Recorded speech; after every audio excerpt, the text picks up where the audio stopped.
새롭게 하시고 주의 은혜를 부어주소서.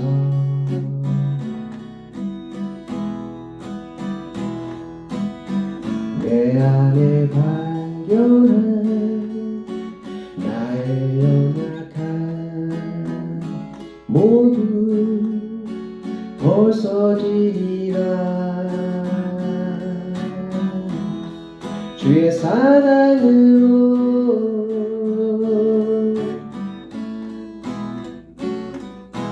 주 사랑 나를 붙드시고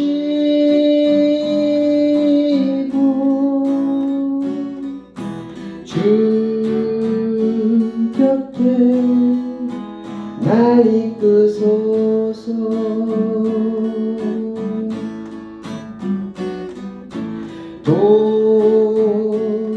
독수리 날개쳐 올라가듯 나 주님과 함께 일어나 걸으리. 주의 사랑 안에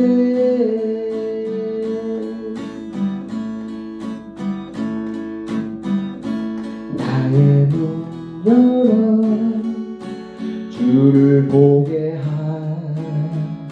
하시고 주의 사랑을 알게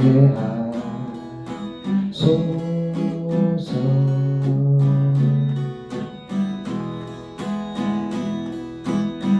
매일 나의 삶에 주 뜻 이루어지도록 새롭게 하소서. 주의 사랑으로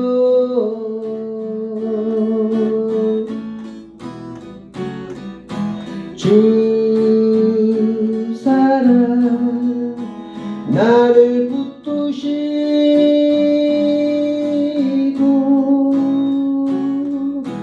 주 곁에 날 이끄소서.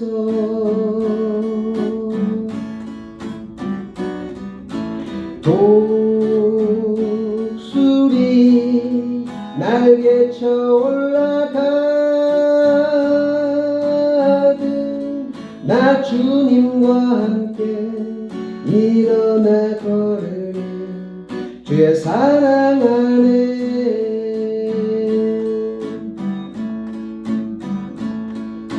주 사랑 나를 붙드시고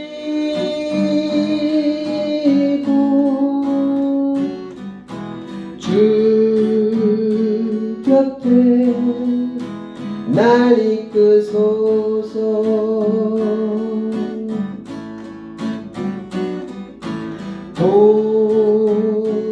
독수리 날개쳐 올라가듯 나 주님과 함께 일어나 걸으리. 주의 사랑 안에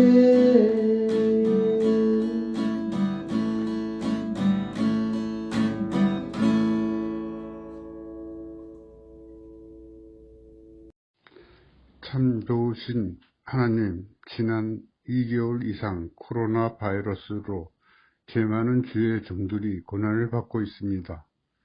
오직 주님께서 이러한 고난과 시련을 멈추게 하여 주시고 환우들은 주님의 보혈의 손으로 만져주셔서 깨끗이 치유되게끔 은혜를 내려주시옵소서.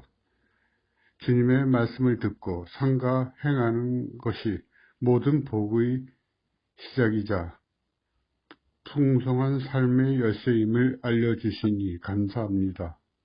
들으라고 초청하시는 주님의 자애로운 음성에 귀 기울입니다. 그 말씀을 마음에 새기고 가르치며 주님을 향한 사랑을 순종으로 표현하게 하소서. 또한 코로나 바이러스를 물리쳐 주의 종들이 예전같이 주의 성전에서 예배를 드리며 서로 친교를 나눌 수 있는 은혜를 내려주시옵소서. 우리 주 예수님 이름으로 기도드렸습니다. 아멘. 2020년 4월 26일 아가페 봉사부 영상 집회를 시작하겠습니다. 하나님 말씀은 신명기 8장 1절에서 10절까지 보겠습니다. 내가 오늘 명하는 모든 명령을 너희는 지켜 행하라. 그리하면 너희가 살고 번성하고 여호와께서 너희의 조상들에게 맹세하신 땅에 들어가서 그것을 차지하리라. 내 하나님 여호와께서 이 40년 동안에 내게 광야길을 걷게 하신 것을 기억하라. 이는 너를 낮추시며 너를 시험하사 내 마음이 어떠한지 그 명령을 지키는지 지키지 않는지 알려 하심이라. 너를 낮추시며 너를 줄이게 하시며 또 너도 알지 못하며 내 조상들도 알지 못하던 만나를 내게 먹이신 것은 사람이 떡으로만 사는 것이 아니요 여호와의 입에서 나오는 모든 말씀으로 사는 줄을 알게 하려 하심이니라. 이 40년 동안에 내 의복이 헤어지지 아니하였고 내 발이 부르트지 아니하였느니라. 너는 사람이 그 아들을 징계함 같이 내 하나님 여호와께서 너를 징계하시는 줄 마음에 생각하고 내 하나님 여호와의 명령을 지켜 그의 길을 따라가며 그를 경유할지니라. 내 하나님 여호와께서 너를 아름다운 땅에 이르게 하시나니 그곳은 골짜기든지 산지든지 시내와 분천과 샘이 흐르고 밀과 보리의 소산지요 포도와 무화과와 석류와 감람나무와 꿀의 소산지라.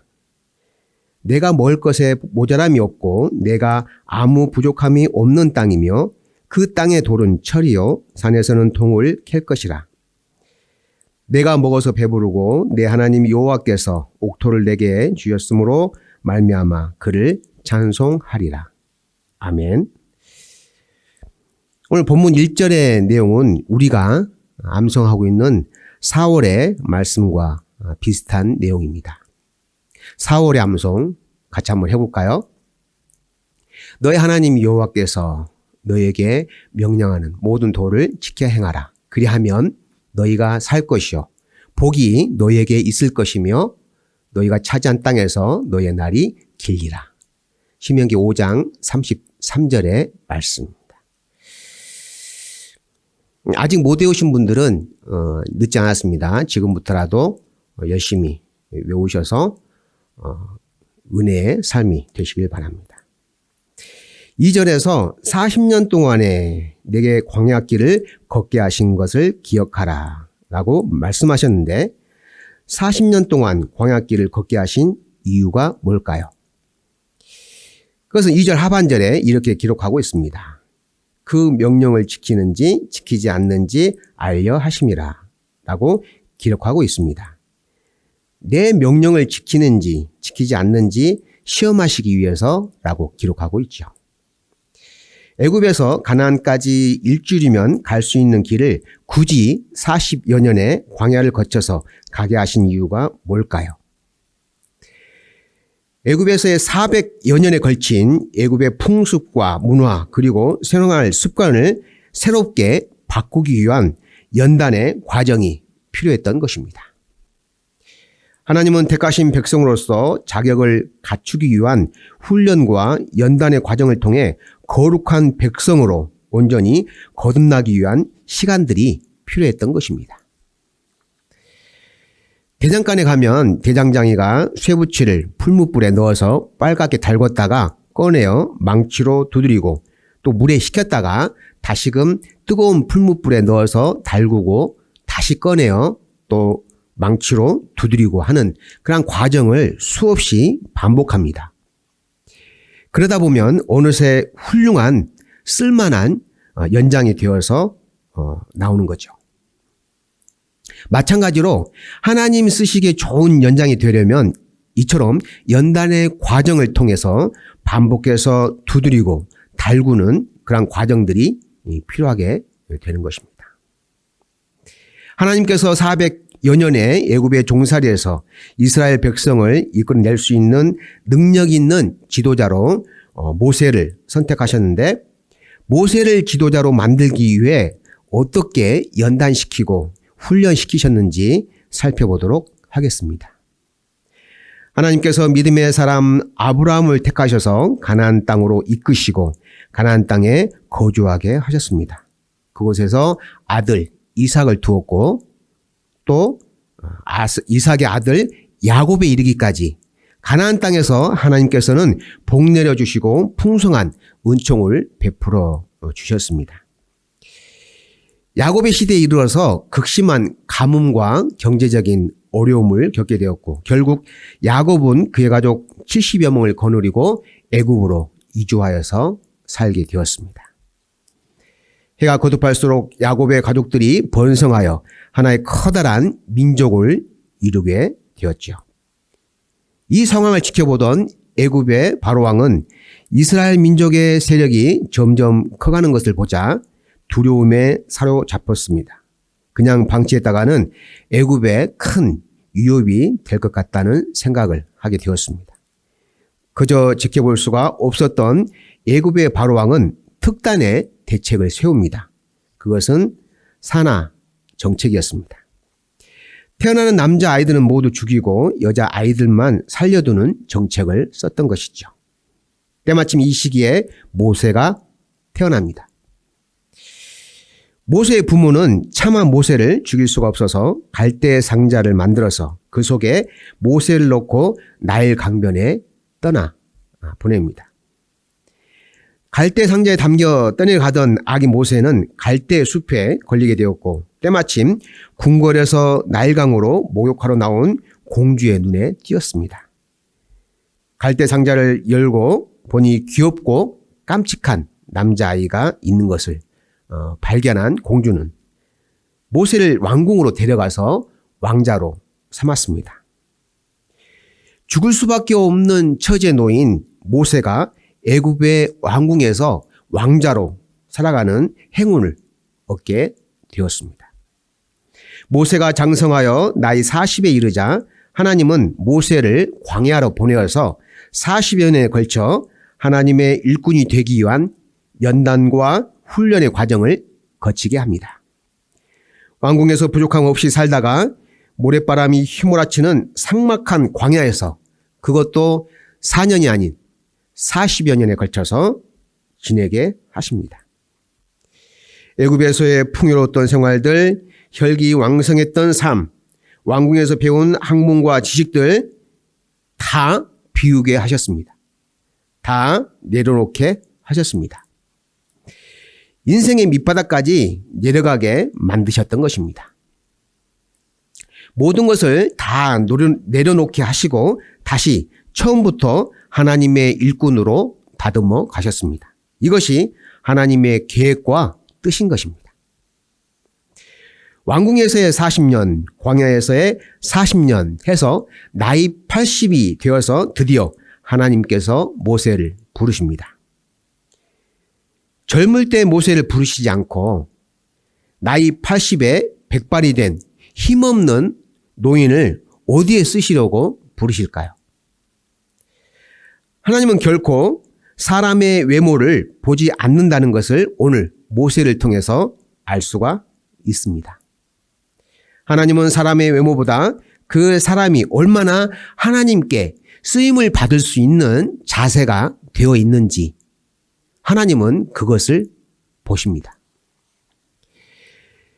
애굽의 종살이에서 신음하는 이스라엘 백성들을 이끌어내어 적과 꿀이 흐르는 약속의 땅 가나안으로 인도하는 이 중차대한 막중한 일을 맡기신 것입니다.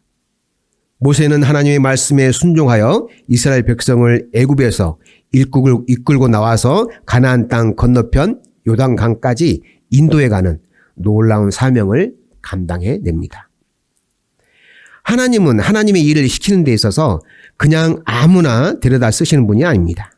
반드시 하나님의 일꾼에 맞는 사람으로 훈련시키고 만드셔서 사용하십니다. 그러므로 우리는 하나님의 손에 알맞는 도구가 되기 위해서 우리에게 주어지는 현재의 고난과 시련, 고단한 삶의 연속일지라도 불평하거나 낙심하지 말고 오히려 이러한 힘겨운 과정을 주신 하나님께 감사하는 마음을 가져야 하고 기쁨으로 순종해야 합니다. 3절에서 사람이 떡으로만 사는 것이 아니요 여호와의 입에서 나오는 모든 말씀으로 사는 줄을 알게 하려 하심이니라 라고 말씀하고 있습니다. 구약 신명기에서 언급한 이 말씀은 세월이 흐르고 흘러서 신약의 시대로 넘어와서 예수님께서 하신 말씀이기도 합니다. 예수님께서 사역을 시작하시기에 앞서 40일을 금식하시고 광야에서 사단으로부터 3가지의 시험을 받습니다. 마태복음 4장에 보면은 사단은 예수님에게 내가 만일 하나님의 아들이면 이 돌들이 떡덩이가 되게 하라 라고 유혹을 합니다. 40여일을 밤낮으로 금식하셔서 시장하신 예수님에게 시험하기 좋은 질문이기도 하죠. 배고프니까 돌을 떡이 되게 해서 먹으라고 하는 것입니다. 예수님께서 답변하시죠. 사람이 떡으로만 사는 것이 아니요 하나님의 입으로부터 나오는 모든 말씀으로 살 것이라 라고 답변을 하십니다. 자, 두 번째, 사단은 예수님에게 시험을 하십니다. 예수님을 성전 꼭대기에 세우고 내가 만일 하나님의 아들이거든 뛰어내리라. 주의 사자들이 손으로 너를 받들어 발이 돌에 부딪히지 않게 하리로다 라고 시험합니다. 이에 예수님께서 대답을 하시죠. 주 하나님을 시험하지 말라. 자, 세 번째 사단은 예수님을 높은 데로 데려가서 천하 만국을 보여주며 만일 내게 엎드려 경배하면 이 모든 것을 내게 주리라 라고 시험합니다. 이에 예수님께서 주 너의 하나님께 경배하고 다만 그를 섬기라 라고 말씀하시죠. 3절에서 사람이 떡으로만 살지 말라고 하는 것은 누가복음 12장 22절에서 예수님은 제 아들에게 이렇게 말씀하셨습니다. 목숨을 위하여 무엇을 먹을까? 몸을 위하여 무엇을 입을까? 염려하지 말라 라고 하신 말씀과 내용이 비슷합니다. 우리는 삶에 너무 집착하고 매달립니다. 좀 더 많이 먹어야 하고 좀 더 풍족하게 살아야 하고 좀 더 넉넉하게 부족함 없이 살아야 한다고 합니다. 그리고 보다 나은 이러한 삶을 위해서 부단하게 노력하고 애를 씁니다. 하지만 예수님께서 하늘을 나는 새를 보라 하나님께서 기르신다. 들의 백합화를 보라 솔로몬의 영광보다 더 훌륭하다라고 말씀하십니다. 매일 아궁이에 던져지는 들풀도 하나님께서 입히고 먹이시는데 너희를 외면할까 보냐라고 말씀하시면서 믿음이 없음을 안타까워하셨습니다. 하나님께서 삶의 모든 세세한 부분들을 챙겨주시고 돌봐주신다고 하는 것을 4절을 보면 더 자세히 알 수가 있습니다. 4절에서 40년 동안에 내 의복이 헤어지지 아니하였고 내 발이 부르트지 아니하였느니라. 모세가 바로 앞에서 10가지의 재앙을 애굽에 내렸는데 바로 왕은 버티고 버티다가 결국 마지막 10번째 재앙에서 숨쉬는 모든 사람들, 동물들 첫 번째 되는 것들을 모두 죽음을 당하게 합니다. 바로 왕은 자신의 큰 아들이 죽으면서 바로 왕이 두 손을 들고 항복을 하죠. 제발 너의 이스라엘 민족을 데리고 떠나라. 내 눈에 띄지 않게 하라. 라고 하자 모세는 그 말이 떨어지기가 무섭게 바로 왕의 마음이 바뀌기 전에 서둘러 이스라엘 백성들을 이끌고 나옵니다. 이렇게 급하게 나오다 보니까 제대로 살림살이를 챙겨서 나오지를 못했을 텐데요. 옷이나 신발을 만드는데 가축의 가죽이 사용되어집니다. 집에서 키우던 소, 양, 염소를 몰고 나왔는데 광야에서 가축들이 생육하고 번성하여서 광야 생활 40년 동안 옷이나 신발이 부족하지 않도록 하나님께서 충분하게 공급해 주신 것입니다. 하나님께서 모세를 지도자로 세우시기 위해서 연단시키시고 훈련시키셨던 것처럼 그의 택한 이스라엘 백성을 40여 년의 광야 생활을 통해 다듬고 연단시키셨던 것처럼 우리도 역시 하나님의 사람으로 거듭나기 위해서는 하나님의 백성으로 살아가기 위해서는 시시때때로 이러한 연단과 훈련의 과정들을 겪어야 하며 반드시 필요합니다. 마치 순금을 얻기 위해서 불순물을 걸러내는 작업이 필요하듯이 말이죠. 욥기 23장 10절에 내가 가는 길을 그가 아시나니 그가 나를 단련하신 후에는 내가 순금같이 되어 나오리라 라고 하는 고백이 우리들의 입술에서 나오는 신앙 고백이 되시길 바랍니다. 대관령에는 하늘 아래 첫 번째 동네라 불리는 횡계라는 곳이 있습니다. 백두대간에 위치한 평균 해발 700m의 고지에 있는 유명한 황태덕장으로도 유명하죠. 대관령은 봄, 가을이 짧고 겨울이 깁니다. 큰 일교차와 겨울의 많은 적설량으로 인해서 황태를 만들기에 최고의 환경을 제공한다고 합니다. 그곳은 겨울이면 밤에는 영하 10도에서 20도까지 기온이 내려갔다가 낮에는 다시 햇볕이 내리쬐입니다. 황태를 만들기 위한 최적의 기후 조건은 밤 평균 기온이 영하 10도 이하인 날이 2달 이상 지속되어야 한다고 합니다. 황태는 매일 얼었다가 녹았다가를 반복하며 오랜 시간 일한 과정을 거쳐서 비로소 최고의 상품을 얻게 되는 것입니다. 우리도 매일매일의 연단의 과정을 거쳐서 하나님께서 원하시는 하나님의 백성으로 거듭나시고 하나님의 백성으로서 살아가시기를 간절히 소망합니다. 마지막으로 시편의 말씀을 함께 묵상하며 마치겠습니다. 시편 26편 2절에 여호와여 나를 살피시고 시험하사 내 뜻과 내 양심을 단련하소서. 아멘. 기도하겠습니다.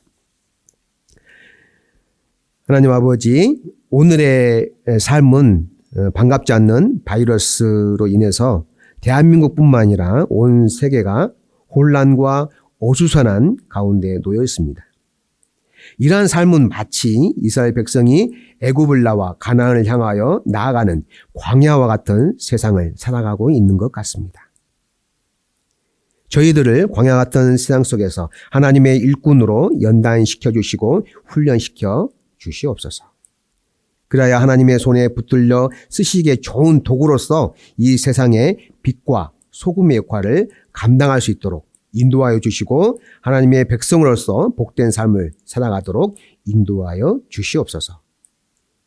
저희들의 모습은 가려주시고 온전히 하나님의 이름만이 드러나는 삶을 살게 하여 주시옵소서.